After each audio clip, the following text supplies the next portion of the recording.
We have heard extraordinary story after extraordinary story of survival in the years since the fire. But on this night, 1 year ago, there was a California woman in the Park Vista Hotel right to our left with her 2 children. And in that hotel, as flames and smoke were surrounding her, she wrote what she thought were going to be her final words.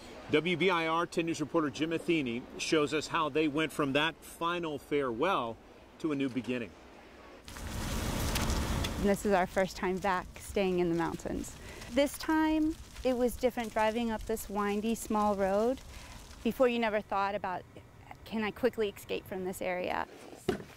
It's been a year since Krista Forden took her teenage son and nephew to the Smokies and gave them a list of do's and don'ts. When we got into Gatlinburg, she said, I don't want anything negative, nothing that's going to cause me stress or draw any attention to ourselves. And then, we're all over the news. Unbelievable what happened. You just arrive and you check in and boom. We're surrounded by flames and we have no escape and we're suffocating. When the fire trapped them in the Park Vista, Forden made another list as she secretly pressed pen to paper for the final punctuation of her life.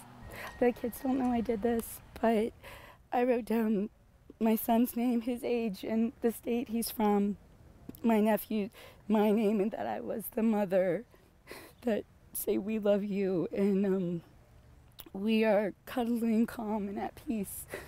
I had no idea, but we all did kind of think, maybe we won't make it out, so it makes sense. It just showed how desperate that situation was at that moment. How lucky to be in this wonderful community of heroes, that's what I call them. Rescue crews got them out alive. They got to go home, but mentally, they could not escape the fire. We experienced a lot of post-traumatic stress. I don't think about it unless I hear sirens or something. I can't look at fire the same way anymore. It was a traumatic experience, but we're doing better. That note was pretty powerful. Now that list of final words, well, it ignited another to-do list. So any kind of dream or something that they have never done that they always wanted to do, we started doing those things. For Ethan, he wanted to go to Epcot, so we went to Orlando. For Logan, he wanted to stay with me in California and experience all the different places there. I'm not putting things off anymore. It's changed my perspective of how I want to live. They don't ignore the past, but they don't dwell on it. And when life hits them with some surprise reminder of the trauma, they try to keep a sense of humor. We cope with comedy and just laugh a lot.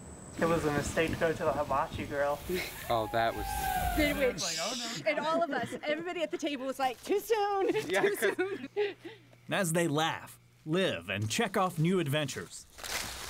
On that new list of do's and don'ts, they never forget, during the worst of times, they saw the best of humanity. Everyone's a hero. That's what resonates with me.